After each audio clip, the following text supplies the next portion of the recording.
ওম নমঃ শিবায়। কেমন আছেন আপনারা সবাই? আশা করি খুব ভালো আছেন। আমরাও ভালোই আছি। ঘড়ির কাঁটায় এখন 7:30 মতো। আজকের ব্লগটা পুনে থেকে যাচ্ছে। আর সকালে উঠে এই ব্যালকনিটা খুলে একটুখানি দাঁড়াতে খুব ভালো লাগে। সামনে ওই পাহাড়গুলো দেখা যায় তো আবছা আবছা, তাই খুবই ভালো লাগে। যদিও পাহাড়গুলো একদমই সামনে আছে, বলা যেতে পারে প্রায় হাতের নাগালের মধ্যেই রয়েছে, কিন্তু ওই কুয়াশার জন্য একটুখানি ঝাপসা ঝাপসা দেখাচ্ছিল। আর সোনু তো না জানি কতবার এই ব্যালকনিটাতে যায় আর আসে। তার আর এইদিকে সকাল সকাল জেঠালাল লাগিয়ে দিয়েছে টিভিতে ওই তারক মেহতা কা উল্টা চশমা। আর এইদিকে সোনু দাঁড়িয়ে রয়েছে। তবে আমরা এবার ওপরে যাব, আমাদের ব্রেকফাস্টটা সেরে নেব। ব্রেকফাস্টের সময় সকাল ওই 8টা থেকে 10টা অবধি দেয়। তবে আমাদের মাঝে মধ্যে একটুখানি লেট যদি হয়ে যায় তো 10:30 অবধি রেখে দেয় জলখাবারটা। তো যাই হোক, চলুন খেয়ে আসি। আর এই সকালের জলখাবারটা যেহেতু এই হোটেল থেকেই প্রোভাইড করা হয়, তাই এই সকালের জলখাবার বা ব্রেকফাস্টটা আমরা মিস করতে চাই না, কারণ এটা আর কিনে খেতে হবে না বলে আমরা সকাল সকাল উঠে নিয়ে রেডি হয়ে যাই। বাকি দুপুরের খাবারটা বা অন্যান্য যদি আমরা এখান থেকে কিছু বানিয়ে খেতে চাই বা রাতের ডিনারটা, ওটার কিন্তু আলাদা করে পয়সা লাগবে। আর সকালের যে খাবারটা সেটা আমাদেরকে পয়সা দিতে হবে না। চলুন তাহলে রেডি হয়ে এবার উপরে যাই। আমরা ওপরে চলেও এসেছি খাবার জন্য। এই জায়গাটাতে বেসিক্যালি সবাই এসে খাওয়া দাওয়া করে 3 টাইমের। তো আমরা এখন চলে এসেছি। চলুন দেখি আজকে ব্রেকফাস্টে কী রয়েছে।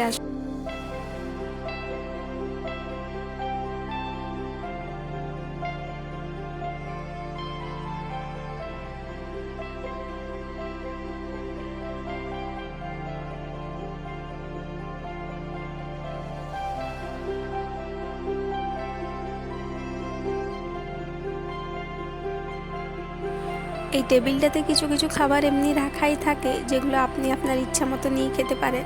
তাছাড়াও ওনারা কিছু গরমাগরম খাবার দেয়। কোনো দিন ইডলি, দোসা, উত্তপম বা বিভিন্ন ধরনের পাও ভাজি, কোনো দিন আবার পুরি, সবজি, ছোলা ভাটুরা, এইরকম নানান খাবার দাবার ঘুরিয়ে ফিরিয়ে দিত।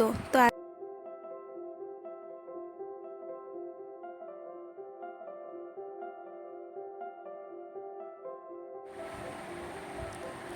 ও, আজকে ব্রেকফাস্টে রয়েছে ইডলি আর তার সঙ্গে সাম্বার আর চাটনি।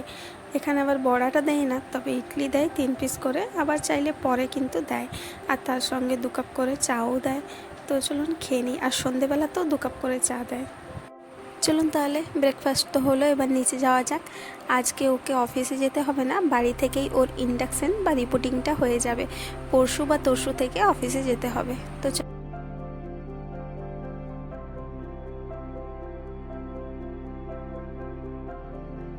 যেহেতু আজকে ওকে অফিস যেতে হয়নি, ওই সকালবেলা একটুখানি ইন্ডাকশন হয়েছিল আর রিপোর্টিং করার পর ওকে আজকে লিভ দিয়ে দিয়েছে, মানে ছেড়ে দিয়েছে। আজকে আর তেমনভাবে কোনো কাজ নেই, তাই ভাবলাম বিকেলবেলায় কয়েকটা জিনিসপত্র সামনের ডিমার্টটার থেকে নিয়ে আসি। তাও সামনে বলতে মোটামুটি 6 থেকে 7 কিলোমিটার দূরে রয়েছে যে ডিমার্টটা, সেটাই সব থেকে সামনে রয়েছে, তো তাই সেটাই সামনে হয়ে গেল। তো চলুন, আমরা ডিমার্টে চলেও এসেছি, জিনিসপত্র নিয়েও নিয়েছি। তারপর এই ভিডিওটা শ্যুট করছি, না হলে যখন আসছিলাম তখন একটুখানি বিকেল বিকেলই ছিল। তো চলুন, এইবার নেওয়া হয়ে গেছে, তো যাওয়া যাক। কী নিয়েছি না নিয়েছি তা তো আর দেখাতে পারলাম না, কারণ ডিমার্টটার ভেতরে বেশ ভালো ভিড়ও ছিল, আর এখানে ভিডিও করা অ্যালাউড কি না সেটা তো বুঝতে পারছিলাম না। তাছাড়াও সোনুটা বড্ড বদমাইশি করছিল, তো সেই কারণে ভেতরের কোনো ভিডিও নিতে পারিনি। নাহলে এখানের যে ডিমার্টটা দেখলাম সেখানে বেশ ভালো বাসনপত্র কালেকশন ছিল।